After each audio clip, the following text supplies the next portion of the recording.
শত্রু যতই ছোট বা দুর্বল হোক না কেন তাকে কখনোই খাটো করে দেখা উচিত না। বাড়ির মালিকের অনুপস্থিতিতে এই অন্ধ মেয়েটি নির্জন জঙ্গলের ভিতরে এই বাড়ির দেখাশোনা করার জন্য এসেছে। তবে সে একা না, কয়েকজন ডাকাত এখানে এসেছে তাদের লুকানো টাকা নেওয়ার জন্য। কিন্তু তাদের টাকা এখানে কিভাবে আসলো, আর এই ফাঁকা বাড়িতে অন্ধ মেয়েকে দেখার পরে তাদের প্রতিক্রিয়াই বা কেমন হবে এবং এর শেষ পরিণতিই বা কি হবে, সেগুলোই দেখবো আজকের মুভিতে।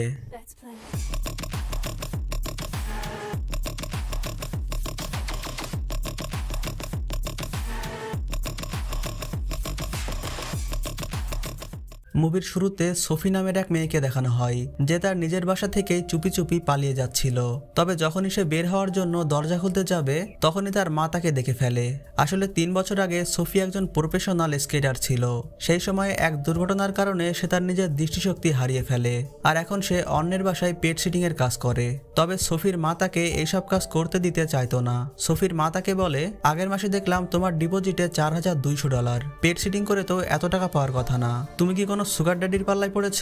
যেটা শুনে সোফি বিরক্ত হয়ে বলে, আমি অন্ধ হয়ে কারোর উপর বোঝা হয়ে থাকতে চাই না, আর ওই টাকাগুলো বাড়ির মালিক খুশি হয়ে আমাকে টিপস দিয়েছিল। কেন তোমাকে এগুলো ভিক্ষা মনে হচ্ছে? সোফির মা বলে, আমার শুধু তোমাকে নিয়ে চিন্তা হয়, একদিন তুমি সেটা বুঝতে পারবে। এরপরে সোফি চলে যায়। রাস্তায় সোফির মা তাকে আবার কল দিয়ে সি4মি নামের এক অ্যাপের কথা বলে, যেটা অন্ধদের জন্য একটা বিশেষ অ্যাপ। কিন্তু সোফি এটাতে গুরুত্ব না দিয়ে লো নেটওয়ার্কের অজুহাতে কল কেটে দেয়। সোফি আজকেও ডেবরা নামের একজনের বাসায় পেট সিটিং এর জন্য যাচ্ছিল। ডেবরার সাথে সোফির অনলাইনে কথা হয়েছিল। ডেবরা জানে না যে সোফি অন্ধ। ডেবরার কয়েকদিন আগে ডিভোর্স হয়ে গিয়েছে, তাই সে মন ভালো করার জন্য ভ্যাকেশনে যাচ্ছে। যাওয়ার আগে ডেবরা সোফিকে বাসার সবকিছু দেখিয়ে দিতে চাইলে সোফি বলে, আমি সবকিছু দেখে নেব, আর আর্চির ডাক্তারের সাথে আমার কথা হয়েছে, বিড়ালের ব্যাপারে কিছুই বলা লাগবে না। এরপরে ডেবরা ওখান থেকে চলে যায়। যাওয়ার সাথে সাথেই সোফি আর্চির গলায় একটা ট্র্যাকার লাগিয়ে দেয়। এরপরে ক্যাম নামের একজনের কাছে কল করে। ক্যাম সোফির বেস্ট ফ্রেন্ড। সোফি কোনো নতুন বাসায় আসার পরে ক্যামকে কল দিয়ে তার মাধ্যমেই সবকিছু জেনে নেয়।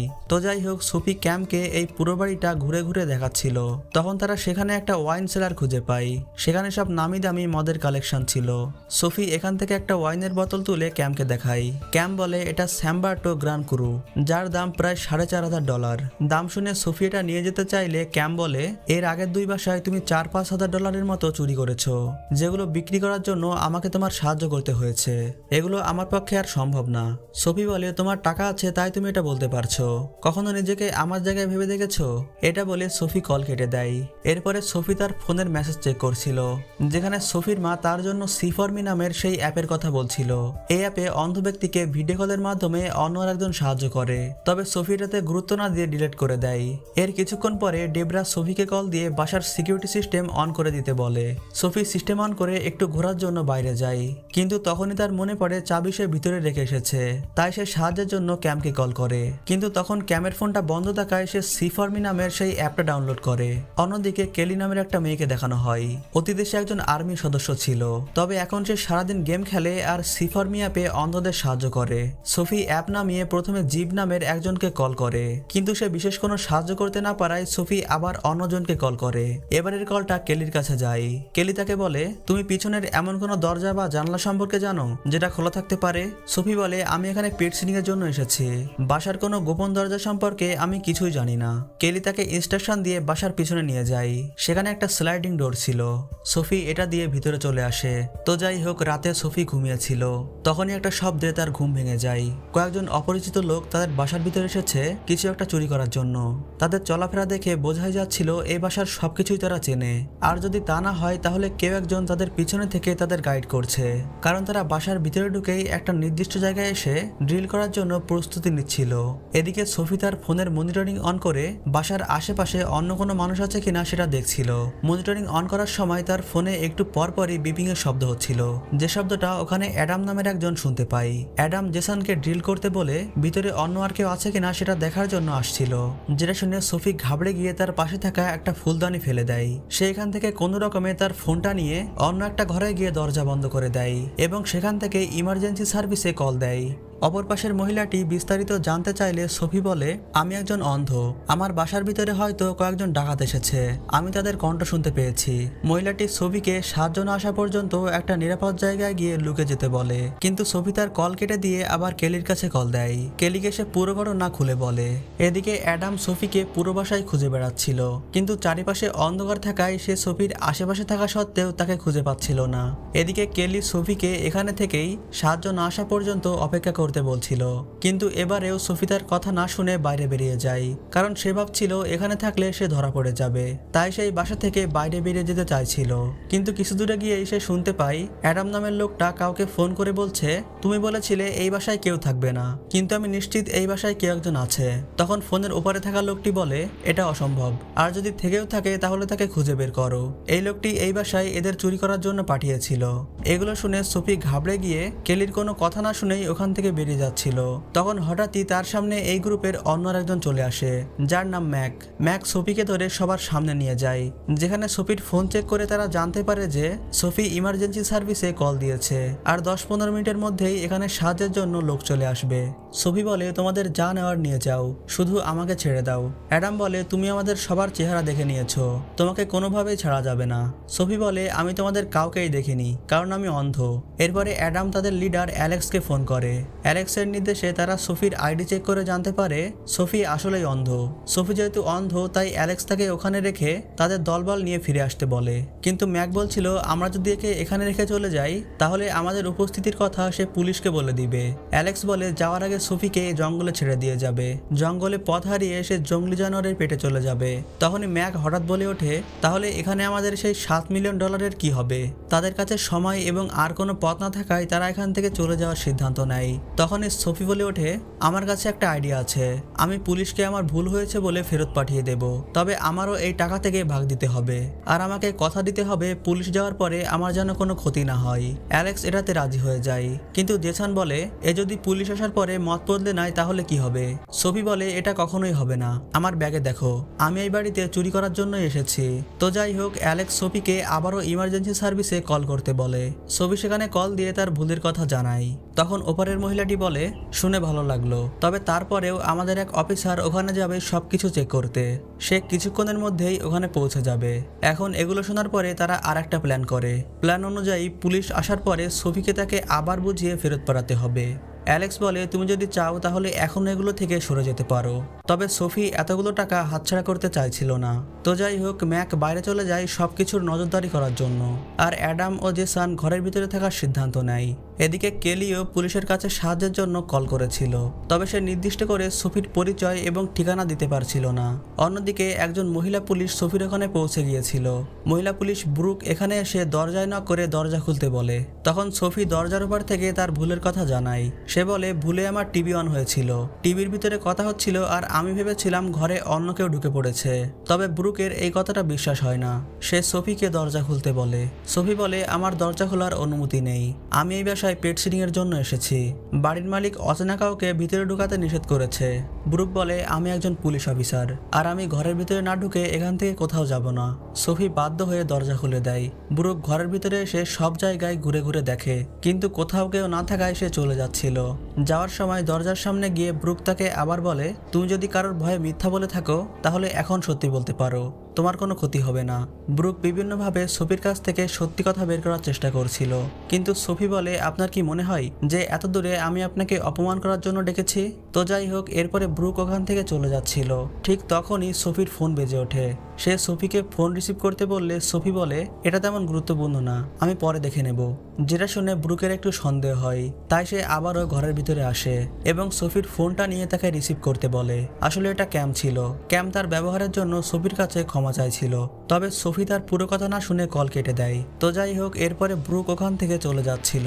ঠিক সেই সময় তার ইউনিটের একজন তাকে কল করে বলে, আমাদের কাছে এখনই কেলি নামের একজন রিপোর্ট করেছে, সে একজন মেয়ের সাথে ভিডিও চ্যাটে ছিল। মেয়েটির ঘরে 3 জন অচেনা ব্যক্তি ঢুকে পড়েছে।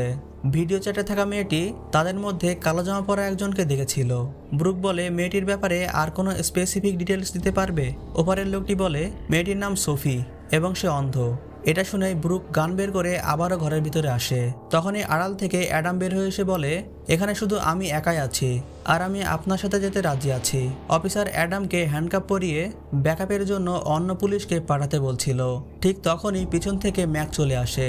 ব্রুক তাকে থামানোর জন্য একটা শুট করে, কিন্তু তারপরেও ম্যাক ব্রুককে ধরে ফেলে এবং একটা ওয়্যারের মাধ্যমে তাকে শ্বাসরোধ করে মেরে ফেলে। অ্যাডাম বলে, তোমার বোকামির কারণে আমরা আরো বিপদে পড়ে গেলাম। আমাকে একা ধরে নিয়ে গেলে আমি 6 মাসের মধ্যেই ছাড়া পেয়ে যেতাম। তো যাই হোক, এর মধ্যেই তারা দেখে তাদের গানটা ওখানে নেই এবং সোফিও এখানে ছিল না। এদিকে দেখা যায় সোফি কেলিকে ফোন করে এখানকার সব ঘটনা বলছিল এবং তার হাতে সেই গানটাও ছিল। আসলে সোফি এই বাসা থেকে বেরিয়ে জঙ্গল দিয়ে দূরে কোথাও যেতে চাইছিল, যেটা করতে কেলি তাকে নিষেধ করছিল, কারণ ফাঁকা জায়গায় থাকলে তারা সোফিকে খুব সহজেই ধরে ফেলবে। কিন্তু সোফি তার কোনো কথা না শুনে দৌড়ে যাচ্ছিল। এদিকে জেসান আবারও ড্রিল করার জন্য প্রস্তুত হচ্ছিল এবং ম্যাক বাইরে সোফিকে খোঁজার জন্য যাচ্ছিল। কেলি সোফিকে বুঝিয়ে আবারও বাসার ভিতরে নিয়ে আসে, তবে এখানে অনেক অন্ধকার ছিল। অন্ধকারে নিচের ভাঙা ফুলদানিতে হোঁচট খেয়ে সোফি মাটিতে পড়ে যায় এবং তার হাতের গানটাও কোথাও পড়ে যায়, যে শব্দটা অ্যাডাম শুনে ফেলে। তখন সে একটা ছুরি নিয়ে সোফিকে মারার জন্য আসছিল। এদিকে সোফিকে কেলি ভিডিও কলের মাধ্যমে ইনস্ট্রাকশন দিচ্ছিল। অ্যাডাম তার সামনে আসার পরে কেলির কথা অনুযায়ী সোফি তার দিকে বন্দুক তাক করে। অ্যাডাম তাকে শান্ত হতে বলে ধীরে ধীরে সোফির কাছে আসছিল। তখনই কেলির নির্দেশে সোফি তাকে শুট করে। গুলির শব্দ শুনেই ম্যাক ভিতরে আসছিল, আর জেসান যেহেতু ড্রিল করছিল তাই বাইরের কোনো শব্দই সে শুনতে পাচ্ছিল না। এদিকে দেখা যায় অ্যাডাম ওখানেই মারা গিয়েছে এবং সোফির ফোনের চার্জও প্রায় শেষ হয়ে এসেছে। অন্যদিকে ম্যাক বাসার ভিতরে এসে সোফিকে খুঁজতে শুরু করে। তখন হঠাৎই সে সোফির সামনে চলে আসে। সোফি তাকে একটা শুট করার পরে অন্য আরেকটা ঘরে গিয়ে দরজা বন্ধ করে দেয়। ম্যাক দরজা ভেঙে ভিতরে আসতেই সোফি তাকে পর পর 3টা গুলি করে, যার ফলে ম্যাক ওখানেই মারা যায়। এরপরে কেলি সোফিকে ম্যাকের কাছে থাকা রেডিওটা তুলে নিতে বলে, যাতে তাদের বসের নির্দেশনা সে আগে থেকেই জানতে পারে।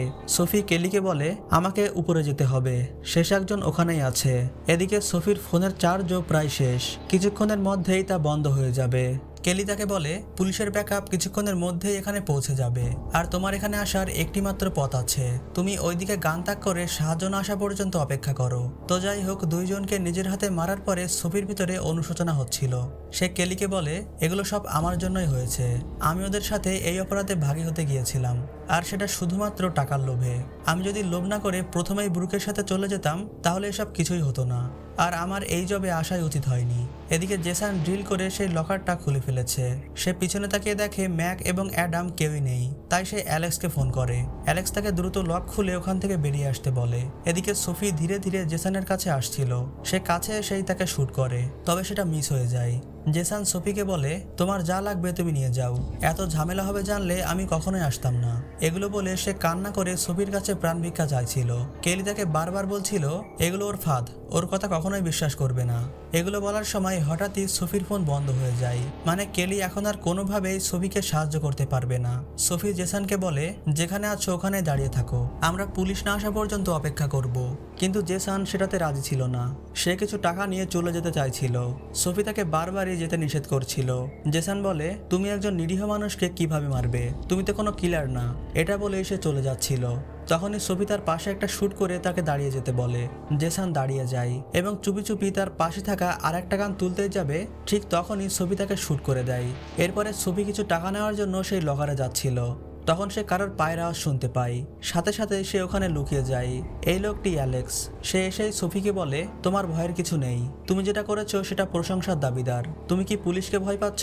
এটা বলেই সে পুলিশকে কল দিয়ে বলে, আমাদের বাসায় ডাকাতি হয়েছে, আমি এখানে লুকিয়ে কথা বলছি, দ্রুত এখানে কাউকে পাঠান।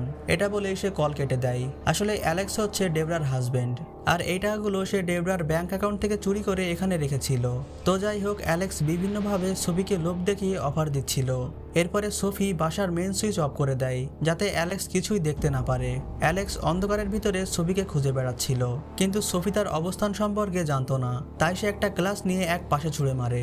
ভাঙা গ্লাসের ওপর পা দিতেই সোফি সেই শব্দ অনুসরণ করে তাকে মারার জন্য বের হয়, কিন্তু অ্যালেক্স তাকে দেখতে পেয়ে তাকেই শুট করে দেয়, যেটা সোফির পায়ে গিয়ে লাগে। এরপরে সোফি তার পাশে থাকা একজনের ফোন থেকে রিডাইল করে অ্যালেক্সকে কল করে, আর এই শব্দ অনুসরণ করে সে আবারও তার দিকে শুট করে। সোফি ভেবেছিল অ্যালেক্স হয়তো হয়তো মারা গিয়েছে, তাই সে ওখান থেকে চলে আসছিল। তখনই পিছন থেকে ধরে অ্যালেক্স তাকে মারতে শুরু করে। সোফি তার হাতের কাছে থাকা একটা ওয়াইনের বোতল দিয়ে অ্যালেক্সের মাথায় আঘাত করে, যার ফলে সে জ্ঞান হারিয়ে ফেলে এবং এরপরে সে ওই বোতল দিয়েই তাকে মেরে ফেলে। এখান থেকেই সিন শিফট হয় এবং দেখানো হয় সোফি তার মায়ের সাথে হসপিটাল থেকে বের হচ্ছে। সোফি তার মাকে বলে, আমি প্যারালিম্পিকে জয়েন করার জন্য আবেদন করেছি, সিজন শেষ হওয়ার আগেই আমাকে ট্রেনিং শেষ করতে হবে। সোফির মা বলে, তাহলে তো তোমার অনেক টাকার প্রয়োজন, এতগুলো টাকা কোথায় পাবে? এবার তো তুমি টিপসও পাওনি। যেটা শুনে সোফি মুস্কি হাসি দেয় এবং তার সেই ব্যাগটা শক্ত করে ধরে রাখে, যার মানে সে ওখান থেকে আসার সময় তার সাথে কিছু টাকাও নিয়ে এসেছিল। পরের সিনে দেখা যায় সোফি তার বেস্ট ফ্রেন্ড ক্যামের সাথে ট্রেনিং করার জন্য এসেছে, যেখানে তাকে সাহায্যের জন্য ক্যামও ছিল। সোফি একটা দীর্ঘ নিঃশ্বাস নিয়ে স্কেটিং এর জন্য প্রস্তুত হয়, আর এখানেই এই মুভিটার সমাপ্তি হয়।